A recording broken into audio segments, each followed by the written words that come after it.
बिहार के गया के शास्त्री नगर के रहने वाली छात्रा अंजलि प्रभा बीपीएससी 68वीं की परीक्षा में 7वां रैंक लाए हैं। वही बेटी की सफलता से परिवार के लोग फूले नहीं समा रहे हैं। इस परिवार ने काफी लंबा संघर्ष देखा और अब अंजलि प्रभा सफलता के मुकाम पर पहुंची है। हालांकि अंजलि का लक्ष्य यूपीएससी का है। अंजलि प्रभा का जुनून था कि वह पढ़ाई करती थी तो महीनों तक अपने घर से बाहर नहीं निकलती थी, बाजार का मुंह तक नहीं देखती थी। इसी लगन ने अंजलि को सफलता के मुकाम तक पहुंचाया। उसने बताया कि हमें चौथी 5वीं क्लास में ही ठान लिया था कि हमें एक अधिकारी बनना है और उसी अनुरूप हमने तैयारी की। अंजलि प्रभा के पिता डा. ब्रह्मचारी अजय सरकारी शिक्षक हैं। मां नीलम कुमारी एमए की डिग्री लिए हुए हैं।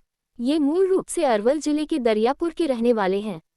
मां ने अपनी 3 बेटियों और अपने एक बेटे के करियर के लिए नौकरी नहीं की, जबकि वह आसानी से +2 हाई स्कूल में सरकारी शिक्षिका बन सकती थी, किंतु बेटियों को लक्ष्य तक पहुंचाने के लिए नौकरी नहीं की। वहीं पिता ने अपनी तीनों बेटियों को बेटों के समान समझा। उन्होंने शुरू से ही लक्ष्य रखा कि तीनों बेटियों को और एक बेटा सभी को स्वावलंबी बनाना है। उनकी यह सकारात्मक सोच रंग लाए और 3 बेटियों में से एक अंजलि प्रभा ने बीएससी 68वीं की परीक्षा में बिहार में टॉप 10 रैंक में 7वां स्थान लाया है। ये जो 68 बीपीएससी का रिजल्ट आया उसमें मुझे अभी सफलता मिली है। इससे पहले 67 बीपीएससी में भी मुझे सफलता मिली थी, तब मुझे 158 रैंक मिला था। बट इस बार मुझे 7th रैंक मिला है, तो ये बहुत बड़ी उपलब्धि है मेरे लिए और मेरे पूरे फैमिली के लिए। 12th तक का पढ़ाई केंद्रीय विद्यालय नंबर 2 गया यहीं से की हूँ। उसके बाद मैंने अपना ग्रेजुएशन ज्योग्राफी सब्जेक्ट में दिल्ली यूनिवर्सिटी के शहीद भगत सिंह इवनिंग कॉलेज से की हूँ, जो कि मेरा 2020 में कंप्लीट हो गया था। नहीं, कोचिंग मैं दिल्ली में ही की थी, लेकिन वो ऑनलाइन था। तो इस बार तो मतलब थोड़ा उम्मीद भी नहीं था कि लिस्ट में आया, क्योंकि मैं ना प्रेफ़रेंस बस 3 ही डाली थी कि अगर अंडर 15 आएगा तो आपको रैंक मिलेगा, नहीं तो नहीं मिल पाएगा, क्योंकि ऑलरेडी सिलेक्टेड थे। तो फिर लग नहीं रहा था कि मतलब सिंगल डिजिट में आ जाएगा, लेकिन अब आ गया तो अब तो विश्वास करना ही पड़ेगा। ये चीज़ बहुत पहले मतलब मेरे दिमाग में आ चुका था, जब मैं क्लास 4 या 5th में थी, और ये इंस्पिरेशन न्यूज़पेपर से आया था। क्योंकि मैं ना उस टाइम भी न्यूज़पेपर देखा करती थी, मतलब एटलीस्ट हेडलाइन तो देख लेती थी घर पे, मतलब स्कूल के आने के बाद। तो जब देखती थी तो लगता था कि पता नहीं सोसाइटी में ये हो रहा है, वो हो रहा है, और बस उस टाइम बस इतना पता था कि अगर आप यूपीएससी करते हैं और डीएम बन जाते हैं तो आपके पास बहुत पावर होगा।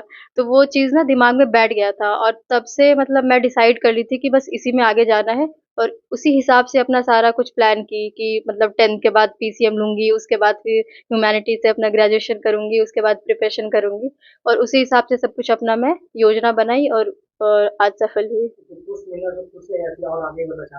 हाँ, जो अभी मिला है उससे मैं खुश हूँ, लेकिन मेरा मतलब जो वो प्रयास है वो और आगे बढ़ने का जारी रहेगा। जितना भी मौका मिलेगा मैं कोशिश करूँगी कि मैं इससे ऊपर जाऊँ।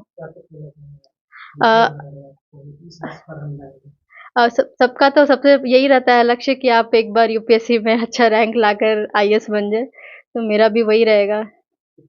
यहाँ बहुत अच्छा लगा, बहुत अच्छा लगा। संघर्ष तो करना पड़ा है सर, तपस्या करना पड़ा है।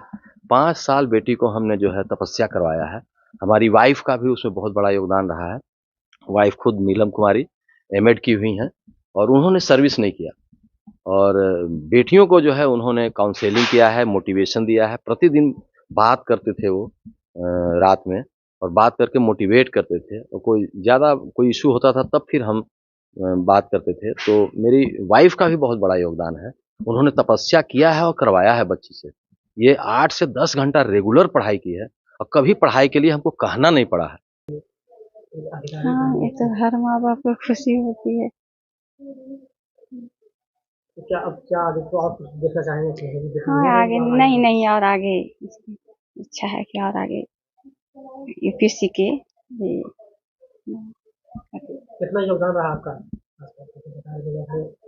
परिश्रम किया आपने? हाँ, मेरा तो पूरा योगदान रहा।